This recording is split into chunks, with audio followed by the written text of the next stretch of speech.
Hello and welcome to I Caring You webinar 15. Today's session is about accessible technology. We are going to be doing an introduction into accessible technology, screen readers, text-to-speech, and display settings that you could have on your devices for blind, partially sighted, or low vision. My name is Sylvia Chengo, and I'm a campaigns and engagement intern at Thomas Pocklington Trust. I'm going to now leave you in the very capable hands of our speaker for today, Davinder Kullar. Afternoon and evening, everyone. Thanks, Sylvia. Appreciate that. And lovely to hear some new voices and probably some familiar ones. I'm Davinder from RNIB. I'm a technology trainer based in London, but I previously worked kind of across the country. I also have a vision impairment myself. So I've gone through the whole adaptation, gone through the whole journey of going from sight to low sight.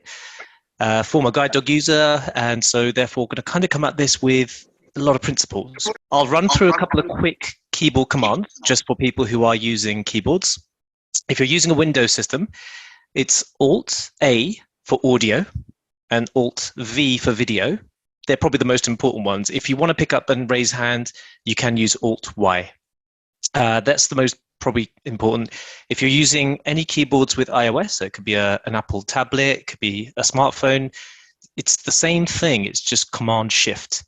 It's the same keys, Command-Shift-A for audio, Command-Shift-V for video, Command-Shift-Y for raising and lowering your hands. So if you're using a voiceover with no keyboard, if you're using voiceover, say with an iPhone or tablet, just do 2-finger double tap. You probably may know this one if you pick up and hang up your phone calls, and that one will mute and unmute you as well. So if those help. But at the end, as we say, I'm not going to talk too much because I want to keep it quite interactive, but I thought that might help everyone. So let's go through, as Sylvia mentioned, a couple of basics, because we know adjustment and change when we come to vision is quite energy intensive. And one of the big barriers a lot of people tell us as well is, well, digital inclusion is really something that they want to do, but it's hard to find support, resources, or adaptations to make sure that, okay, how do I get the best out of a piece of technology? So think of it in your mind as what we're going to talk about is whether it's a computer, a smartphone, or tablet, they're all computers. They all do stuff for you and with you, depending on what your objectives are.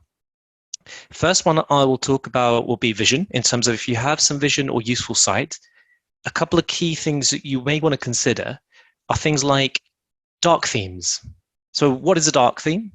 A dark theme, basically, for those that may find glare or light sensitivity an issue, makes the background black and dark, and it makes the text white, which for a lot of people can actually be really helpful in the sense of, for backgrounds that are really bright, the text just washes out, or it can give headaches. So having a dark theme can really make the settings and menus just really that much more easier and more, it makes the text pop out of the screen a lot better, which links to the next area we want to probably go into, which will be accessibility. Now, this term is on all the platforms. So what you'll notice in my discussion is it's always going to be accessibility on Windows, Apple, Android, you name it, it's a common word. So if anyone says to you, where do I go to this? To keep that word in your mind. Some of this is personal. So bearing in mind, if you've got some low vision and useful sight, some of these settings are going to be so unique. It's just trial and error. I often say to people, it's like trying on a new pair of shoes, actually. So you've got to find the ones that are the most comfortable and fit your feet. Thinking about accessibility from dark theme, there's an item called high contrast. The difference between the two is dark theme tends to work for menus. High contrast, or what we call invert colors, reversing the colors, works for everything. So that could be doing searches on the web.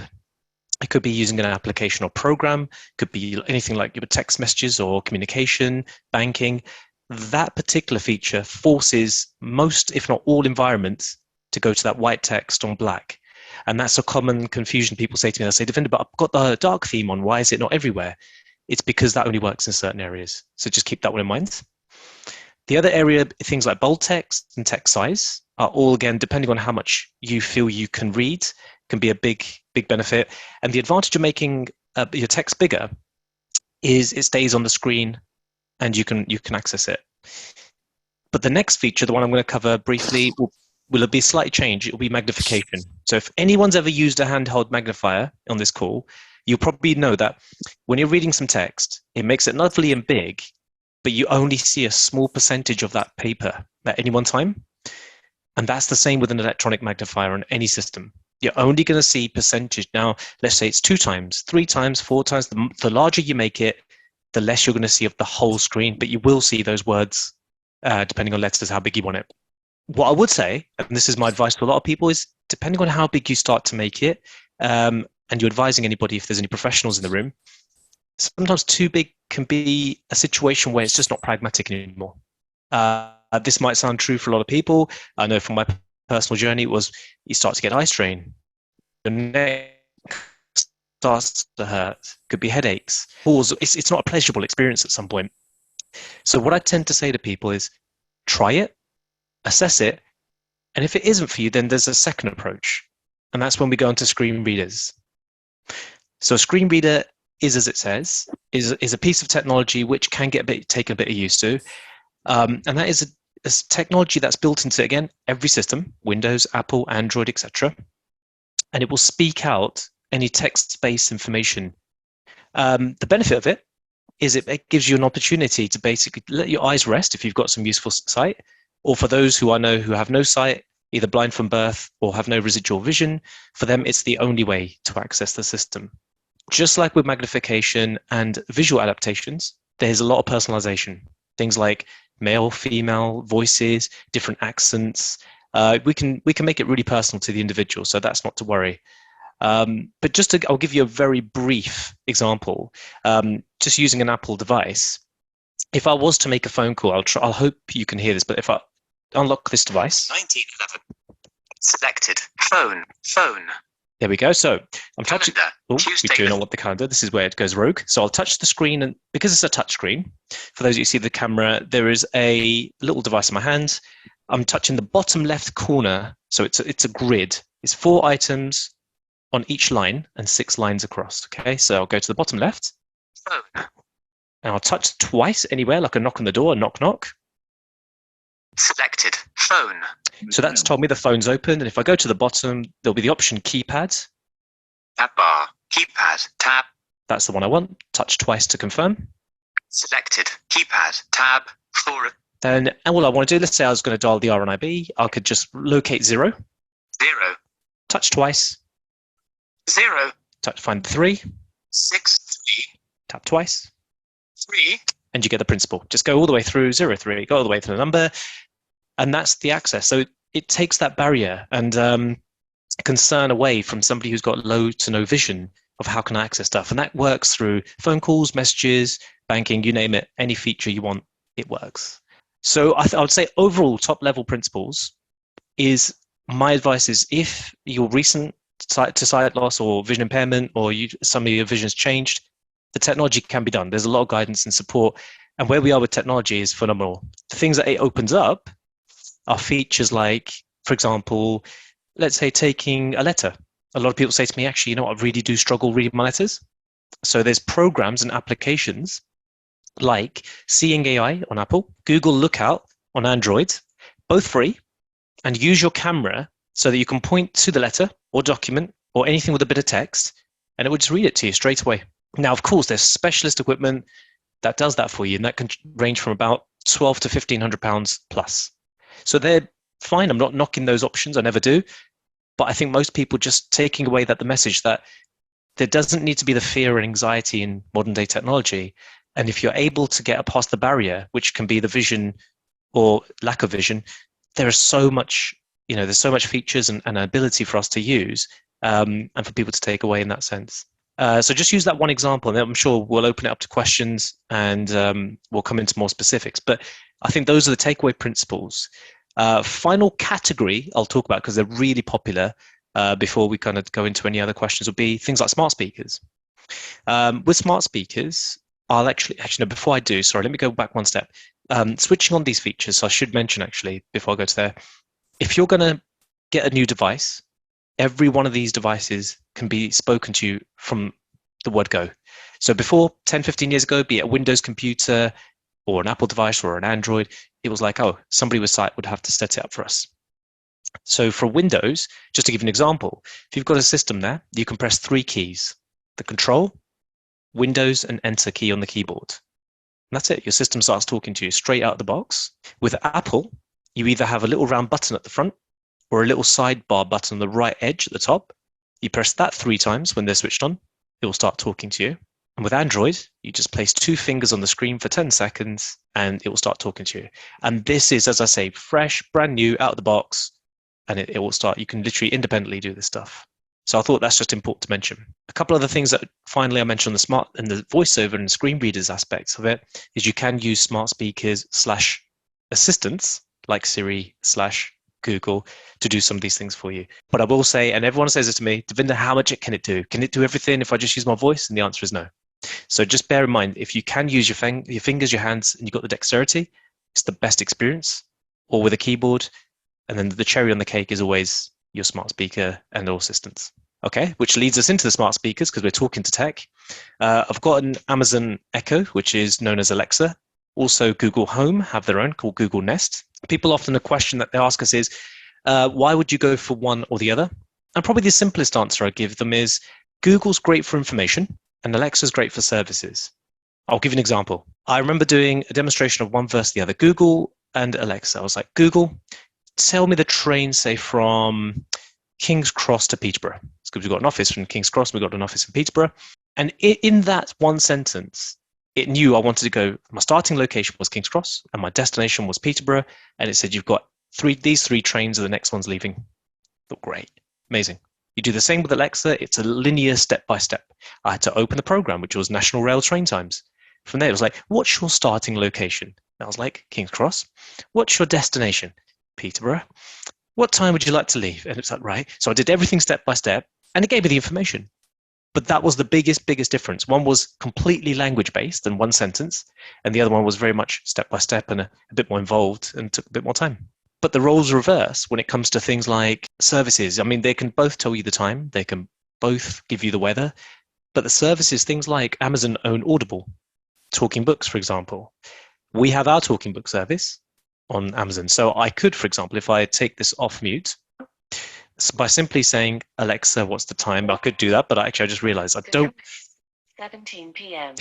Sorry about it. I just realized I wasn't going to say that word, but I'm going to not say the A word, i.e. A lady, because you might have them in the background. So what I'm going to do is, if you're wondering how I'm doing this, is I'm going to press the button because I've got it in my hands and I'll do this without, but every time you hear me ask a question, just understand I will be saying the A lady's voice, or you would be saying that to get it to launch. So if I take it off mute, which you've just heard that sounds, I'll say, what's the weather like in London?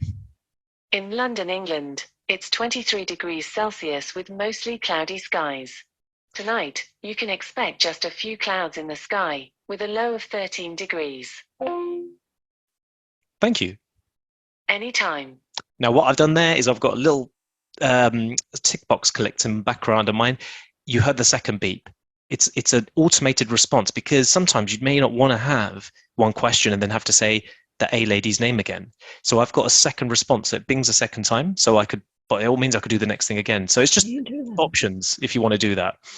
I'm going to then say, okay, let's try the Talking Books. So for any of you who've tried USB or CD Talking Books by RNIB, completely free, we've got around 40,000 books.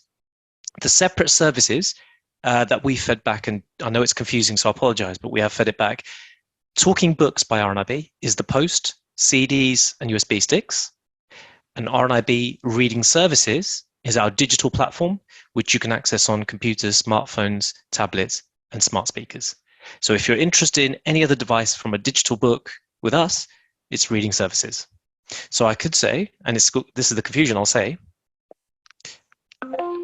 open RNIB Talking Books. Hello again. Would you like to continue playing Harry Potter and the Philosopher's Stone by J.K. Rowling? Yes. Moustache. Mrs. Dursley was thin and blonde and had nearly twice the usual amount of neck, which came in very useful as she spent so much of her time. Stop. See you next time. And it will remember that place. And we can search for books and we can go through categories. That was my last book I just happened to read. So it all goes onto a bookshelf. So there is a bookshelf on there if you have 5, 6, 10, whatever books you want to go between. And absolutely, again, it's absolutely free. So think of it as just another option of services, which is where the advantage of this device over Google. We haven't launched our service then with them yet, but I have Audible and a lot of people do too. So that's another service. Those paid is another great resource for talking books. So that's a flavor. That's kind of what I wanted to do from principal's perspective. The final thing I probably would say to most then, just finishing off, because I think it's nicer to keep it interactive. The latest features that most people are always thinking about in terms of screen readers, in terms of visual changes. And what I say to a lot of people is this. If you're finding, you could be finding yourself isolating, you're not isolating yourself, but you're feeling isolated. You're finding communication-wise, or you're not interacting. There's things about online banking, like I mentioned about finances. There are things that are changing quite quickly. And so much of this is happening at a pace that a lot of people are saying, well, what about things like artificial intelligence? And I was going to just touch on this because it's a really important thing, is even the application that I mentioned to everybody, which was, where you can read your letters, is an artificial intelligence. It's working in the background with the computer, with your internet connection. And what I'd always say to people is just making sure that if this is something and the benefits of all of this are something you want, absolutely make sure you've got a good broadband connection at home, because the way I explain it to a lot of people I teach, your broadband connection is like the gas supply to your gas cooker or the electric supply to your electric hob, because they're no good without that supply. And the reason people often say to me is a really important consideration because of, as well as the accessibility features, another analogy I give people is, well, if you're going to have a high usage, be it through videos, communication, music, entertainment, you're probably going to want a supply like your home that's going to meet that need. Whereas if you're out on the move and you still want to access emails, communication, some of these services, you're going to have what they call mobile data.